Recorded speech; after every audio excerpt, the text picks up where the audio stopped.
finish, hard shoulder tackling, playing with violent hands and block destruction up front, and then certainly having an urgency to create takeaways, and we did not do that to any level of consistency. Certainly that's not acceptable, not something that any of us as coaches or players are going to accept from ourselves. I thought, when you look at the game, our keys to victory, number one, was to do our job and to do it with consistency, and when the ball declares, play with a high level of intensity and urgency. And I thought we played too much on our heels against them. I thought, number two was to be exceptionally elite, which we have been at times, but this season. But I thought one of the real keys to the game as we started making adjustments against the run is that we were not able to get off the field on third and long situations. That's something that we've really been, we've excelled at this season thus far, but we were not able to do it in the game. And so certainly some things that we've got to make sure that we get adjusted and tweaked so that we can get back to playing great third down defense. And then, create takeaways was our third key to victory. And we felt like it was an opportunity for us to take the ball off them if we played aggressive and physical. Credit them, they did a great job of taking care of the ball and still having an aggressive mindset in certain downs, and they managed the ball and the clock really well. So when we don't get any of our keys to victory done and we don't play with Bama fundamentals, that ultimately falls on me as the defensive coordinator. It's my responsibility to make sure that we get our players to play at the highest level possible and to become the best versions of themselves on game day, and we certainly did not get that done on Saturday. We are all have an urgency to get that cleaned up and to get that better moving forward. I thought the guys had a really good demeanor yesterday as we met with them. I thought they had the right mindset, very workmanlike, ready to get back to work, challenging each other, challenging themselves, had really great conversations with our staff, had really great conversations with our leadership on defense in order to make sure that we're giving the players the things that they need to be at their best on game day. So credit them, they played with an edge. They had a bye week, they had a really good plan. They executed on kind of all their new things that they did, a lot of new things that we saw consistently throughout the game, not just in the first series. I thought for us, we adjusted to some of the things they did in the run game, but we didn't do it consistently. And then obviously on third down, we didn't get off the field. So really those are the two things that, we feel like we've got to be focused on moving forward, becoming more consistent when we do see some of those non-traditional run pictures that the triple option presents to you, and then getting back to playing third down defense the way that we have played. So felt like, really you look at third down defense this past week and then fourth down defense in the second half against Georgia, not to the standard. So really for 6 quarters there, third and fourth down, we have not operated the level that we're capable of. Otherwise, we're looking at probably different stories in both those games. So that being said, the guys are ready to respond on Saturday. We're already working to have a good plan thus far against South Carolina. Have tremendous respect for Shane Beamer, another coach's son, and have tremendous respect for his dad and the pedigree and legacy that he's grown up under. I think he's done a tremendous job everywhere he's been, both as an assistant and a coordinator in special teams, and certainly what he's doing in terms of building momentum for that program overall. Dow Loggins, their offensive coordinator, I've known for a number of years. He was a walk-on quarterback at Arkansas when my dad was the defensive coordinator there, and then he kind of left right as I came in and played there at Arkansas as well. Has done a tremendous job in his career, numerous years in the NFL, and so they have done a really nice job of kind of fitting their personnel, getting their quarterback in position to be able to go make plays for them both in the passing game and with his feet. So we'll have a tremendous challenge for us for sure. But our guys, myself included, our coaches cannot wait to get back out on the field on Saturday in Bryant-Denny. I think that we're going to play with a level of urgency that our fans will appreciate, and a response that we all expect for Alabama to have on defense going into this week. Yeah, you touched on adjustments a little bit, but could you get more into what adjustments you tried to make at halftime and then how Vanderbilt responded to those adjustments? Yeah, so I thought really some of the plays that they had in the first half were some things that we had not seen on film before. Some things that they were doing out of on-ball tight end pictures versus off-ball tight end pictures. We made some adjustments with our front and some things that we were doing with our defensive ends in terms of assignment responsibility, and that helped us out on first and second down, got them to a number of third and long third down situations where we didn't execute and get off the field. And then they did a really nice job of holding some things throughout the game, and so they would throw new wrinkles in consistently throughout the game, which kept us in a constant pursuit of adjusting to what they were doing. And I thought they had a really good game plan in that regard. But because we were not able to get off the field on third down, we also gave them more opportunities to keep throwing those wrinkles on. Whereas, you could point to probably 8 to 10 different third down situations where if we just get off the field right there, we're having a very different conversation about how we played there. So.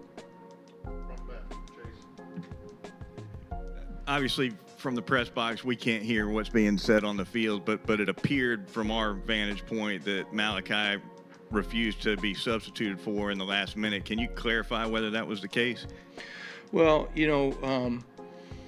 Malachi Moore, I'm not sure anybody cares more about Alabama football than Malachi. And in that moment, when emotions are running high, certainly, he has been held accountable, for some of the actions and the penalty that incurred there at the end of the game. I think Malachi's handled it really well with his teammates.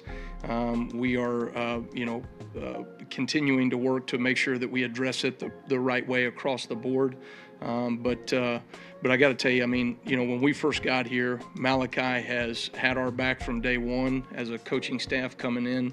He's been incredibly supportive.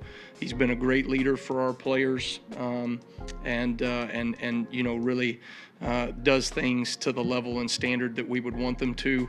Just in that moment, I think got a little bit emotional, and so in that moment we were going to try to settle him down just a little bit. Sometimes those situations, it's better just to let them calm at a later time. So, but again, I thought he has handled things really well since that point, and has taken the level of accountability that Coach DeBoer implemented, and has done a really good job moving forward. Coach, how do you evaluate rushing the passer through the first few games, and are you satisfied with what you're seeing so far? What are you challenging your guys to do? Yeah, I think right now we have elements to being able to sustain being a good pass rushing defense. Right now, I think we're inconsistent against the athleticism that you're going to see week in and week out from some of these quarterbacks. It's really critical that you keep quarterbacks in the pocket. It limits their ability to see windows. It limits their timing, and really kind of constricts some of these throwing lanes that quarterbacks can see. We didn't do a good enough job of that, and that's probably one of the biggest indicators of us not executing on third downs. We gave them space. We gave him time to be able to make some decisions, and then we didn't address some things in man coverage well enough either, even when we had a chance to get a guy on the ground. So from a pass rush standpoint, I think we have shown some really positive attributes there, but not consistent enough, to play at the level we think we're capable of on third down defensively. Coach, what's kind of a next step of growth from the young corners, especially when you're in position, you're trying to make a play on the football, just turning and attacking the ball? I think, it was the number one key to victory that we talked about this week was do your job consistently, all right, with urgency and physicality. And do not get bored at doing the same high-level job over and over again. And that's really challenging for a corner, especially when you're dealing with an option-style team where, you're getting ran off, and all of a sudden now you're getting ran off and it's a go ball. It's a one-on-one. And you look at our corners, and those guys defended the ball in the air at times well, but we didn't do it consistently enough, to be able to make the play when it mattered most. And I thought that really, was kind of an overarching theme, is we didn't make the plays that we needed to make when the ball came our way as a defense, and they certainly made their plays, and that was ultimately the difference. Just news just broke that Jaheim Otis has decided to opt out. Did you have a discussion with him about that, and kind of how did that go about? I think for Jaheim, obviously, he's been battling some injuries. Has not been able to perform or produce the way that any of us would like. But my focus is really on the players that are going to do everything they can to help us win football games, and so that's really where my focus is right now. Coach, simply put, how do you get this defense back on track? Yeah, I think I think for us, it's making sure that we're keeping the main thing. For us as a defense, there's a lot of good things that we're doing. Certainly when you deal with a triple option style offense, there's certain elements and things that you need to make sure you get cleaned up moving forward. There's certain things that we put on tape that we may see moving forward, and there's other things that, are you're not going to see from a more traditional style offense. I think in times like this, it's natural for everyone to hit the panic button. And for us, I think we need to make sure that we're keeping the main thing. Are we playing with great Bama fundamentals? Are we leaning into our keys to victory on game day, and are those things showing up on tape? And then certainly for us, when you ask specifically, I think there's some things that we got to certainly clean up on 3rd and 4th down that really the last 6 quarters I don't think that we've done to the standard that we're capable of. So that being said, probably the only other piece to that is there is a way the game is supposed to be played from a defensive standpoint with physicality and urgency, and I thought we played a little too much on our heels last week, and certainly that's going to be the number one thought process as we game plan this week, is getting our guys to play at a really high physical level. I know you mentioned the difference between a team like Georgia or an offense like Georgia compared to an offense like Vanderbilt. Do you find any inconsistencies in terms of fundamentals that need to be improved over the course of those 6 quarters? I think specifically when you look at it, really against Georgia, it was 4th down. Not getting stops on 4th down.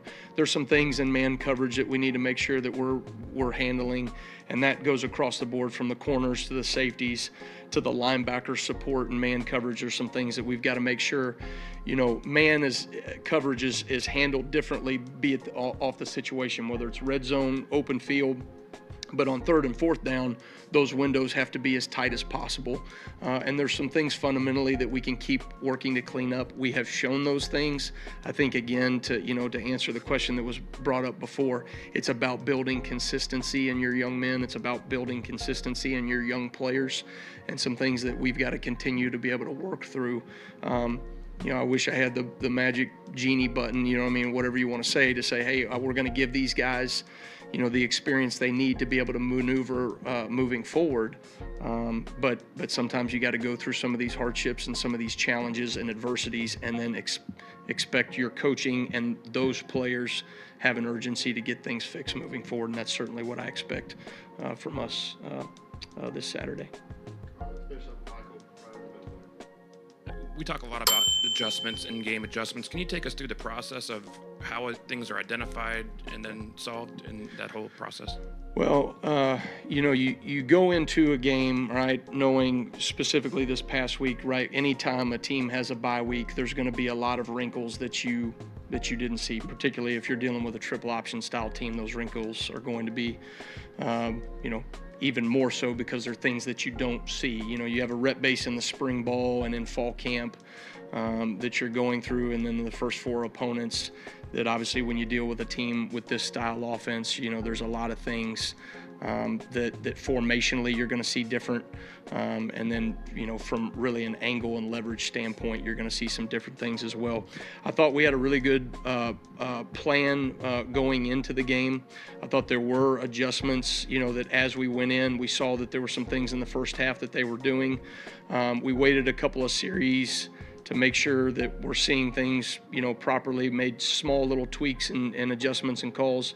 And then in second half, I thought we made some adjustments that allowed us to get them into 2nd and 8+ situations, and then, really 3rd and 7 or 8+ situations as well in the run. They averaged, I think it was 3 yards per carry in the game. So when you look at it, some of the exposure runs that we had early on were new things that I did think we adjusted to well. But you constantly are having those conversations about what schematically you want to call different, and then just fundamentally what you want to do differently in the game. And a lot of the things for us were just reinforcing fundamentals in our players. Hey, they are doing the things that we thought that they were going to do, or they may be doing 1 or 2 things that are a little bit different, and here's how we need to adjust fundamentally.